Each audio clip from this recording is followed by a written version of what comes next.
A jar of silver buried deep within the muddy soil of a lowly peasant is a dead jar of silver. For any sovereign, the stagnation of wealth among the common folk is the greatest threat to the prosperity of the dynasty.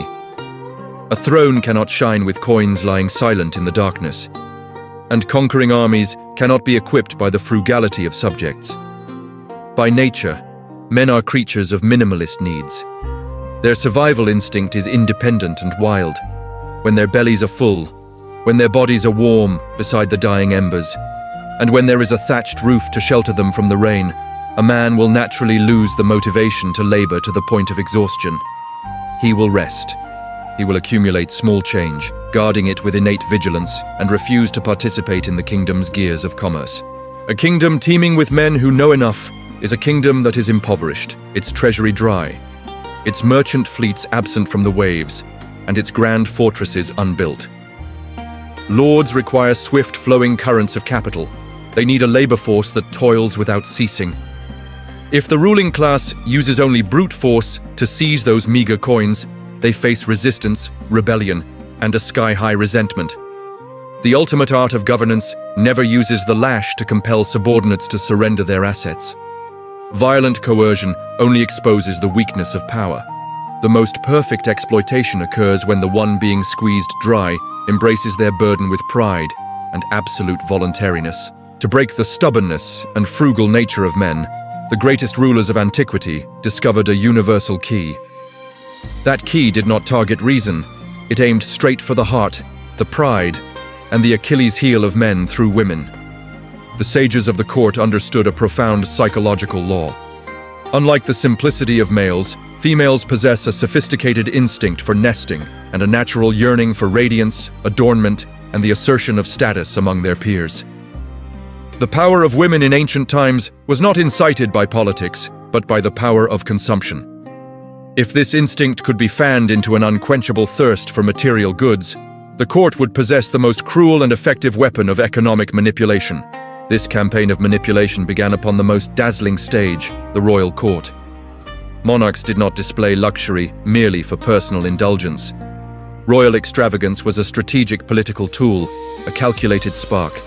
The finest silks, the most fragrant perfumes, and the most glittering gemstones were draped upon the queen mothers and consorts to create an unprecedented standard of beauty. The magnificent light from the palace was designed to reflect downward, spreading like a drop of ink in a basin of water. It infected the nobility, passed to the families of merchants, and finally seeped into the dreams of common women. A new frame of reference for the value of life was established. Splendor became the yardstick of happiness, and inanimate jewelry was elevated into a symbol of human dignity. Once the material net had cast itself over the minds of women, the loop of manipulation began to tighten around the necks of men. The game changed the rules on their own home turf. The concept of an ideal man was subtly subverted by the court. Previously, a man was respected for his composure, his thrift, and his ability to protect his family through physical strength. But under a vanity-driven reign orchestrated by those above, frugality was equated with stinginess, and simplicity was mocked as destitution. The standard of masculinity no longer lay in physical strength or courage, but in the capacity to provide material luxuries for wives and concubines. A man incapable of bringing home luxury items was instantly branded as incompetent. The resentful gaze of a wife, the envious sighs upon seeing a neighbor's jewelry, and the coldness of the bedchamber were invisible whips of destructive power. No man, however resilient, could endure chronic disdain from the very woman he desired and was bound to. Male self-esteem is a sturdy barrier against the swords of foreign invaders, yet it is incredibly fragile before the scorn of a woman. To reclaim his prestige, to win back adoration, and to erase the despised label of poverty-stricken, the man was left with no choice but to cast away his inherent leisure. This was the moment the art of governance completed its most ruthless move. Precious periods of rest were completely stripped away through voluntary action. Men no longer worked to store grain for the winter, they worked to fill the bottomless pit of vanity. They were willing to venture into toxic jungles and sacred forests, sail through stormy seas, or bury themselves in dark mines just to exchange their lives for gold coins. Frugal consumption, which was once the lighthouse of family security, was now buried in the shadows of oblivion, and the flow of wealth began to follow the trajectory traced by the lords. As soon as the coins, carrying sweat and tears, were brought home by the man, they immediately slipped through his fingers. His family had to shop. Expensive bolts of silk, pungent jars of spices, and intricately carved shoes were all distributed by the merchant guilds of the crown. Money from the subjects meekly returned to the treasury, carrying with it massive profits. This cycle repeated without end. The sovereign did not need to send soldiers to every house to plunder. Vanity itself performed the work of the coldest tax collectors. Men were transformed into tireless plowing machines, driven by an invisible yoke called family responsibility. What made this strategy a masterpiece of governing intellect was its absolute invisibility. Not a single subject realized they were being manipulated. The woman believed that the desire for beauty and luxury was a natural privilege, a testament to being cherished. The man believed that exhausting himself to please his wife was the ultimate expression of strength, the sacred responsibility of a true gentleman. They embraced that burden with a tragic pride. When buying an expensive piece of jewelry to present to his wife, the man would puff out his chest in self-satisfaction, completely unaware that he had just paid a massive tax to maintain the court's power. The ingenuity of this scheme also lay in the fact that the court did not need to directly supervise each family. It was the women who would supervise one another. Envy is an army that never demands pay. When a woman donned a new silk robe, she inadvertently became a frontline soldier for the crown, pouring pressure onto the women around her.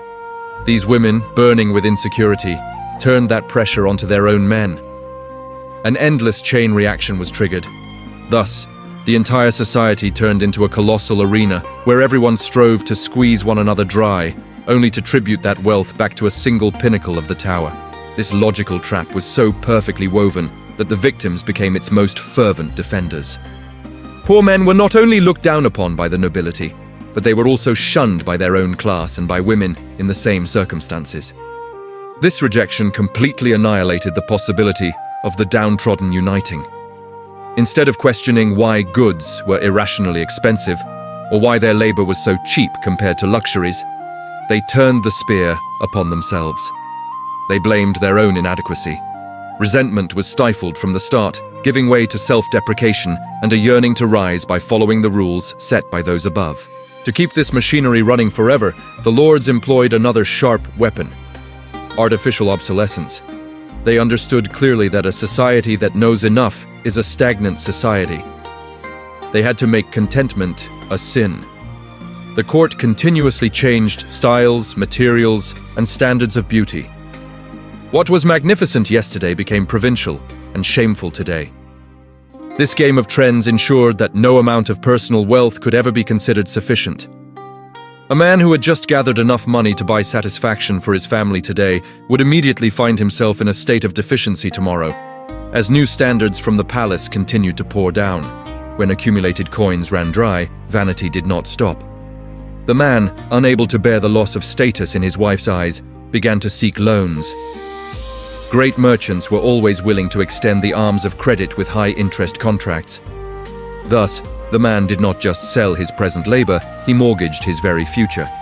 From a free man, he voluntarily stepped onto the altar of sacrifice, transforming into a perpetual debtor of the system. Debt contracts were life sentences of labor signed with willing consent. The court did not need to imprison his body, for the debt bound his soul more tightly than any fortress wall. Look deeper into the nature of the hatred women held for impoverished men. It was not the innate cruelty of females. It was the result of a sophisticated process of cognitive molding by those in power. When the court monopolized major resources, they deliberately created artificial scarcity regarding security. Women were forced to seek the sturdiest harbors. Those above manipulated the definition of that stability, turning gold, silver, and luxury goods into the sole measure of protection. When a woman turned her back on poverty, she was actually making survival moves choreographed by the ruling class. The man was driven into a corner. He could not blame his woman, for she was merely seeking security. He could not blame the court, for supreme power was too distant and always hidden behind splendor. The only enemy he could see was his own impotence. From atop the castles where thrones resided, the monarchs witnessed this spectacle with scholarly coldness.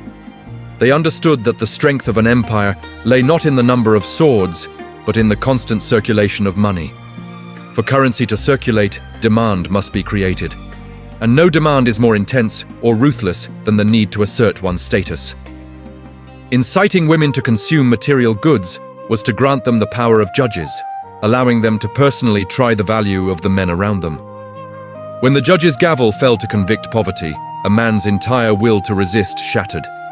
His mind now revolved only around petty calculations of how to buy a new silk sash or how to ensure a family feast was not inferior to the neighbors. Strength that could have been used to shake the throne was instead used to build the glory of that very throne. The supreme wisdom of ancient statecraft lay in turning a system of penal labor into a tranquil family home. A woman's adoration became the prize that a man had to use his life to pay for in daily installments. If he stopped, the prize was immediately revoked. Coldness within the home was a punishment more terrible than any shackles. Consequently, the man voluntarily locked his own feet to the mill of labor.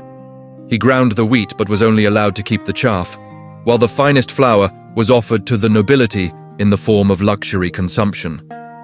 The court borrowed the beauty and aspirations of women to turn them into a whip across the backs of the pack horses in human form. Maximum power is never the ability to force a person to die for you. It is the art of making them believe that exhausting their life until their final breath is a command from their own heart. By manipulating the deepest desires, the dynasty solved the eternal riddle of governance, taking the assets of the subjects while still receiving absolute submission. As the glitter of jewelry reflects in the radiant eyes of women, and as the arched backs of men collapse upon muddy construction sites, the gears of the empire are eternally lubricated. There are no chains, no dungeons, only gilded cages carefully transplanted into the mind, transforming the entirety of human strength into rushing rivers flowing toward the great sea of the throne. Amidst the splendor of such manifold glory, how many have ever paused to ask themselves if they are chasing free happiness, or if they are merely submissively dedicating their lives to a play scripted long ago by those above?